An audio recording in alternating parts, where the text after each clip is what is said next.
اسوہ حسنہ کے حوالے سے محترم ناظرین کرام السلام علیکم ورحمۃ اللہ وبرکاتہ.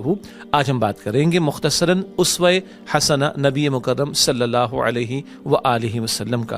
معروف آیت ہے جو میں نے آپ کے سامنے تلاوت کی، سورہ احزاب کی آیت نمبر 21.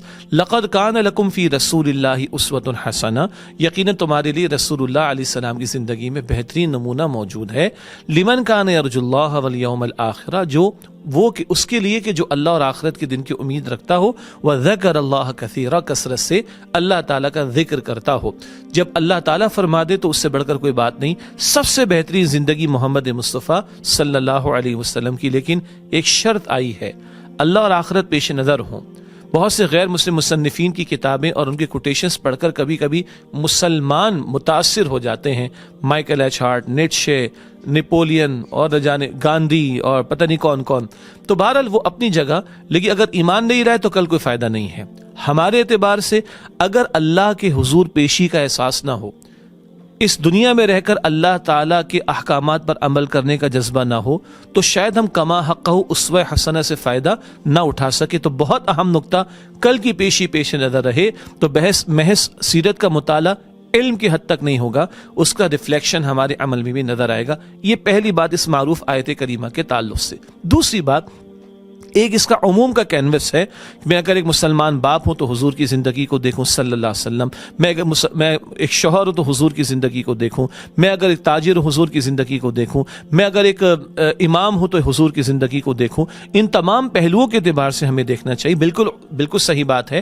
یہ عموم کے اعتبار سے اسوہ حسنہ کا بیان. اور ہاں، خواتین کے لیے اہم نقطہ کیا ہے؟ حضور بہرحال مرد تھے نا، تو امت کی عورتوں کے اپنے نسوانی مسائل بھی ہیں، معاملات بھی ہیں. امت کی عورتوں کے لیے اسوہ حسنہ کی تکمیل ہوگی جب رسول اکرم صلی اللہ علیہ وسلم کے ازواج مطہرات کی زندگیوں کا مطالعہ ہوگا، اور جب رسول اکرم صلی اللہ علیہ وسلم کی پیاری بیٹیوں کی زندگیوں کا مطالعہ ہوگا. یہ نقطہ بھی خواتین تک پہنچنا چاہیے. آخری بات جو عرض کرنا چاہ رہا ہوں وہ یہ ہے، یہ آیت کریمہ کس مقام پر آئی ہے؟ یہ سورۃ الاحزاب کی آیت نمبر 21 ہے.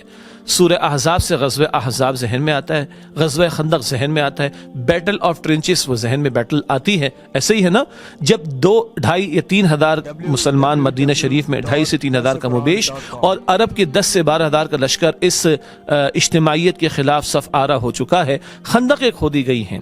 اللہ کے پیغمبر اس عمل میں شامل صلی اللہ علیہ وسلم. صحابہ نے بھوک برداشت کی ہے، پیٹ پر یا رسول اللہ دیکھیے میرے پتھر بندھا ہوا ہے. حضور نے قمیص اٹھائی، وہاں ہٹا دی، وہاں 2 پتھر بندھے ہوئے ہیں، میں تم سے پیچھے نہیں ہوں.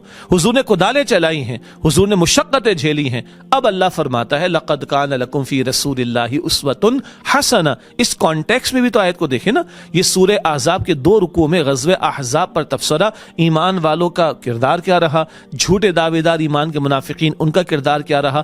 2 رکوع میں پورا تبصرہ ہے اس سورہ احزاب میں غزوہ احزاب پر. اور یہ آیت درمیان میں آئی ہے 2 رکوعوں کے. تو ذرا دیکھیں بدر کیوں سجا، احد کیوں سجا، احزاب کا موقع کیوں آیا. یہ 23 برس والا اسوہ بھی تو سامنے رکھے نا. جس 23 برس کے اسوے میں طائف بھی ہے، روتی آنکھوں سے بیت اللہ شریف کو الوداع کہنا بھی ہے، جہاں نبی مکرم علیہ السلام کا خون اطہر کبھی طائف کی گلیوں اور احد کے میدان میں بہتا ہوا نظر بھی آتا ہے. تلوار بھی اٹھتی ہے. 70 صحابہ کی جانوں کے نذرانے احد کے میدان میں پیش کیے جاتے ہیں.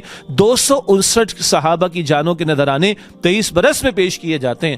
تب قرآن کہتا ہے جاء الحق وزہق الباطل ان الباطل کان زہوقا. آج افسوس یہ ہے کہ بس کبھی صرف کچھ عبادات کے معاملات کی حد تک، روزمرہ کے مسنون آداب کی حد تک اسوہ حسنہ کو محدود کر دیا گیا.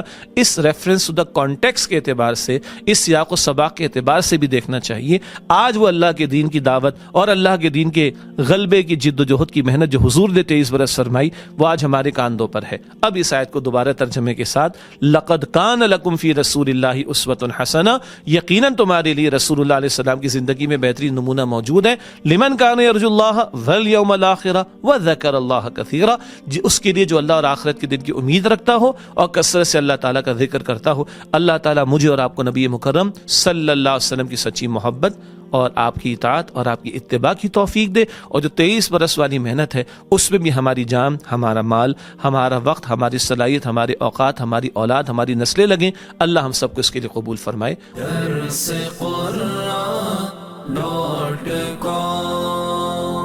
www.darsequran.com